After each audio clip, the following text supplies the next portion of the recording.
किया तो टॉपिक मेरा यही था, क्या ईश्वर होते हैं। तो एक व्यक्ति ने कहा आप मानते हैं? तो मैंने कहा हाँ मैं विश्वास करता हूं। तो बड़ा दिलचस्प सवाल उन्होंने मुझसे पूछा। उन्होंने मुझसे कहा कि आपने कभी अनुभव किया है? तो मैंने कहा नहीं। तो उन्होंने बोला जब अनुभव नहीं किया तो मानते कैसे हैं? जो चीज देखी ही नहीं कभी उस पर इतना विश्वास क्यों? कुछ सेकंड में चुप रहा। फिर मैंने उनसे एक सवाल पूछा। मैंने उनसे पूछा कि जहर से क्या होता है? वो बोले मृत्यु। तो मैंने बोला आपको कैसे पता? आपने कभी अनुभव किया है? तो बोले नहीं। तो मैंने कहा आपको मालूम कैसे है? तो कहने लगी लोगों से सुना है, जिन्होंने खाया उनकी मृत्यु हो गई, जिन्होंने खाया वो मर गए। डॉक्टर्स कहते हैं कि जहर से मृत्यु होती है। तो मैंने कहा मरीजों की मानी, डॉक्टर की मानी तुमने? बोले हां। तो मैंने कहा वेद पुराणों की मानो जिसमें लिखा है कि है। उन ऋषि मुनियों की मानो, उन साधु सन्यासियों की मानो जिन्होंने अनुभव किया है। तुमने नहीं किया लेकिन किसी ने तो किया है। अगर अनुभव ही आधार है, किसी और के अनुभव को मान सकते हो तो ऋषि मुनियों के अनुभव को मान सकते हैं, वेद पुराणों में जो लिखा है उसको मान सकते हैं।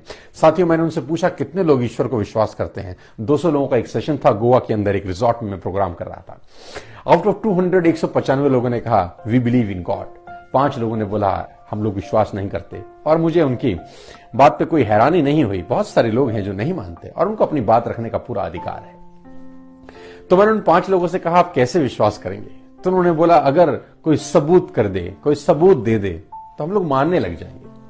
मैंने कहा सबूत तो मैं तुमको आज दे सकता हूं और अभी दे सकता हूं और यहीं दे सकता हूं। तो उन्होंने बोला दीजिए फिर। मैंने बोला आप सब खड़े हो जाइए। वो सब लोग खड़े हो गए, 200 लोग। मैं उस बैंकेट हॉल से लेकर उनको गोवा के रिजॉर्ट में बाहर ले आया। बाहर बीच का किनारा था,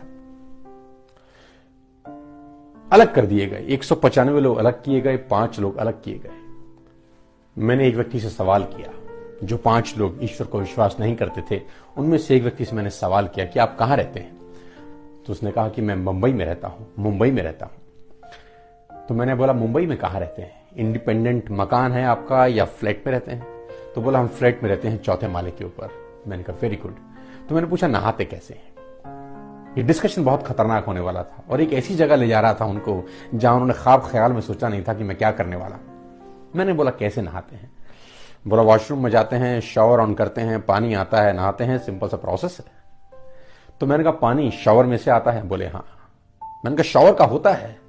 बोले नहीं नहीं नहीं, शावर में से आता है, होता टैंकी का है। मैंने कहा टैंकी में कहां से जाता है? बोला म्यूनिसिपैलिटी का पानी है, पहले नीचे एक टैंक है वहां इकट्ठा होता है, फिर वहां से मोटर उसको ऊपर भेजता है टैंकी के अंदर और वहां से नीचे पाइप से होते हुआ शावर में आता है, हम लोग नहा लेते हैं। तो मैंने कहा पहले नीचे इकट्ठा होता है? बोले हाँ। बोला फिर मोटर उसको ऊपर चढ़ाता है? तो बोले हाँ। तो मैंने बोला मोटर का जरूरत क्यों है? बिना मोटर के 4th फ्लोर पे ऊपर टैंकी लगा है, वहां पानी क्यों नहीं जाएगा? तो बोला इतना फ्लो कहां होता है सर? इतना फ्लो नहीं होता कि 4थे माले पे 50 फुट के ऊपर पानी अपने आप स्वतः चला जाए, ग्रेविटी प्रॉब्लम करता है। मैंने कहा बस यही तो सुनना था, अब आप मानेंगे कि ईश्वर है। तो बोले सर इन बातों का ईश्वर के होने ना होने से क्या फर्क पड़ता है, पता कैसे चलता है? मैंने कहा समझाता हूं साथियों। मैंने सबको बोला मैं आप सबको समझाता हूं कि कहां कहानी बन रही है। मैंने बोला ये पास में ही नारियल का वृक्ष है। जिस व्यक्ति से मेरा डिस्कशन हो रहा था मैंने कहा ये पास में नारियल का पेड़ है, अब आप जाइए और मोटर ढूंढिए जो मोटर पानी को नीचे से 50 फीट ऊपर नारियल के अंदर पहुंचा देती है। पानी नीचे से ऊपर जाता है, 50 फुट ऊपर नारियल के फल के अंदर वो पानी जाके जमा होता है। आपको मोटर ढूंढ के लानी है। जिस दिन आप मोटर ढूंढ के लेके आ जाएंगे उस दिन मैं आपको समझाऊंगा कि ईश्वर होते हैं कि नहीं। बोले मोटर तो कोई नहीं है। तो मैंने कहा मैं भी आपको ही समझा रहा हूं, कोई है जो पानी को नीचे से ऊपर 50 फुट ऊपर नारियल के फल के अंदर पहुंचा देता है। अपने आप नहीं पहुंचता, कोई पहुंचा रहा है, कोई पहुंचा रहा है, कोई सदे हाथ हैं जो ये सारी स्थिति को नियंत्रण किए हुए हैं। दोस्तों मैंने उनसे पूछा कि मैं सुबह सुबह तुमको देख रहा था, तुम लोग जिम में वर्कआउट कर रहे थे? बोले हाँ सर हम जिम में वर्कआउट कर रहे थे। तो मैंने बोला जिम में वर्कआउट करने से कुछ लोग ऐसे ऐसे कर रहे थे, ये क्या कर रहे थे? बोला सर वो पसीना निकल रहा था, पसीना निकाल रहे थे। तो मैंने कहा इसका मतलब बॉडी के अंदर छिद्र हैं, छेद हैं, पोर्स हैं जो पसीने को बाहर निकालते हैं। बोले हाँ बिल्कुल यकीनन सर ऐसा ही होता है, यानी छेद में से पानी बाहर निकलता है शरीर का। बोले हाँ सर। मैंने कहा मैंने कुछ लोगों को देखा वो स्विमिंग पूल में नहा भी रहे थे। कुछ लोग बोले हाँ हाँ सर हम नहा रहे थे। तो मैंने कहा उन्हीं छेद में से पानी शरीर के अंदर क्यों नहीं जाता? क्या जवाब है इसका? बोले नहीं। मैंने कहा उसका गणित बेमिसाल है, उसके गणित को न तुम समझ सकते हो न मैं। कुछ अपने आप नहीं होता, बनाया गया है, स्थिति नियंत्रण में रखी है, डिसिप्लिन बहुत शानदार है। मैंने कहा ऐसा सोचो कि 100 करोड़ बंदर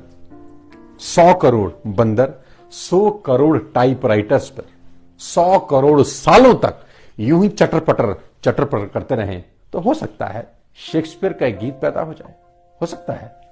नहीं, शेक्सपियर का एक गीत भी पैदा नहीं हो सकता जब 100 करोड़ बंदर 100 करोड़ टाइपराइटरों पर 100 करोड़ सालों तक चटर पटर करते रहे तो एक गीत तब भी पैदा नहीं हो सकता। और ये संसार गीतों से पटा पड़ा है, अपने आप नहीं हुआ, कोई है।